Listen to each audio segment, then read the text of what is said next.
Hi hello ನಮಸ್ಕಾರ, welcome back to my YouTube channel.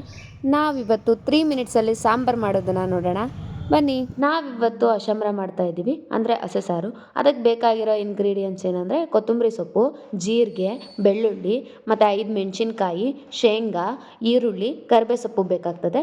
ಮತ್ತು ಅದ್ರ ಜೊತೆಗೆ ಮೊಸರು ಕೂಡ ಬೇಕು, ಮೊಸರು ಇರಬೇಕು. ಒಂದು ಬಾಣಲಿಲಿ 5 ಮೆಣಸಿನ್ಕಾಯಿನ ಹುರ್ಕೋಬೇಕು.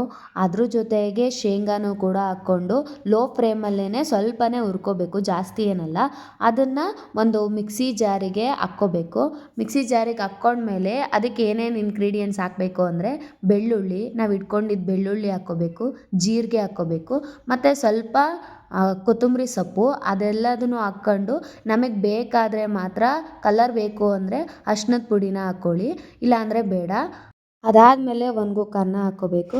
ಇದೇನಕ್ಕೆ ಹಾಕ್ತಾರೆ ಅಂದರೆ ಕನ್ಸಿಸ್ಟೆಂಟಿ ಚೆನ್ನಾಗಿ ಬರುತ್ತೆ ಮತ್ತು ಟೇಸ್ಟ್ ವೈಸ್ ತುಂಬ ಚೆನ್ನಾಗಿರುತ್ತೆ ಅಂತ. ಅದಾದಮೇಲೆ ಸ್ವಲ್ಪ ನೀರು ಹಾಕ್ಕೊಂಡು ಮಿಕ್ಸಿ ಮಾಡ್ಕೋಬೇಕು. ಇದೆಲ್ಲ ನಮ್ಮ ಅಮ್ಮನ ರೆಸಿಪಿ ಫ್ರೆಂಡ್ಸ್, ತುಂಬ ಚೆನ್ನಾಗಿರುತ್ತೆ ಸಾರು ಅಂತ ನಿಮ್ಮ ಹತ್ರ ಹಂಚ್ಕೋತಾ ಇದ್ದೀನಿ.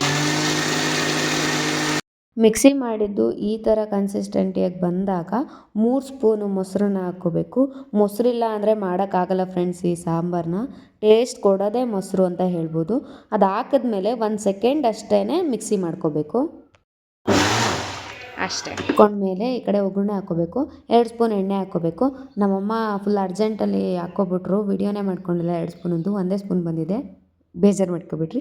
ಅದಾದಮೇಲೆ ಸಾಸಿವೆ ಹಾಕ್ಕೋಬೇಕು.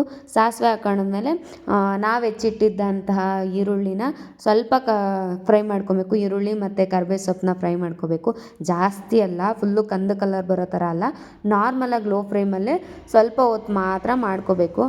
ಮಾಡ್ಕೊಂಡಾದಮೇಲೆ ನಾವು ಮಿಕ್ಸಿಲಿ ಮಾಡ್ಕೊಂಡಿದ್ದಂಥ ಮಿಶ್ರಣನ ಈ ಒಗ್ಗರಣೆ ಜೊತೆಗೆ ಮಿಕ್ಸ್ ಮಾಡ್ಕೋಬೇಕು. ನಾವು ಯಾವುದು ನೀರನ್ನು ಆ್ಯಡ್ ಮಾಡಿರಲ್ಲ ಅಲ್ಲ, ಸೊ ಮಿಕ್ಸಿ ಮಾಡ್ಕೊಂಡಿದ್ದ ಜಾರನ್ನೇ ನೀಟಾಗಿ ತೊಳೆದು ಆ ನೀರನ್ನ ಅದಕ್ಕೆ ಹಾಕ್ಬಿಟ್ರೆ ಸರಿ ಆಗುತ್ತೆ. ನಾವು ಇದನ್ನು 5 ಜನದ ಮಟ್ಟಿಗೆ ಮಾಡಿದ್ದೀವಿ. ನಿಮಗೆ ಜಾಸ್ತಿ ಜನ ಇದ್ದಾರೆ ಅಂದರೆ ನಾನು ಹೇಳಿರೋ ಇಂಗ್ರೀಡಿಯೆಂಟ್ಸ್ನೆಲ್ಲ ಸ್ವಲ್ಪ ಜಾಸ್ತಿ ಪ್ರಮಾಣದಲ್ಲಿ ತೊಗೊಳ್ಳಿ ಅಷ್ಟೇ.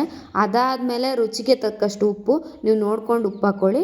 ಉಪ್ಪು ಹಾಕ್ಕೊಂಡಾದ್ಮೇಲೆ ಇದನ್ನು ಯಾವುದ್ರ ಜೊತೆಗೆ ಟೇಸ್ಟ್ ಮಾಡ್ಬೋದು ಅಂದರೆ ಬಿಸಿ ಮುದ್ದೆ ಜೊತೆಗೆ ಊಟ ಮಾಡ್ತಾಯಿದ್ರೆ ಸಖತ್ತಾಗಿರುತ್ತೆ ಫ್ರೆಂಡ್ಸ್. ಇದೇನು ನಮ್ಮಮ್ಮ ಹೇಳ್ತಾ ಇರ್ತಾರೆ, ಹಸೆ ಸಾರು ಬಿಸಿ ಮುದ್ದೆ ಉಂಡ ನೋಡ ಅಂತ. ಹಂಗೆ ಬಿಸಿ ಬಿಸಿ ಮುದ್ದೆ ರೆಡಿಯಾಗಿದೆ. ಮುದ್ದೆ ಜೊತೆಗೆ ಈ ಸಾಂಬಾರನ್ನ ಊಟ ಮಾಡಿ ನೋಡಿ ಫ್ರೆಂಡ್ಸ್, ನೀವು ಒಂದ್ಸಲ ಟ್ರೈ ಮಾಡಿ. Thank you so much for watching. See you all, bye.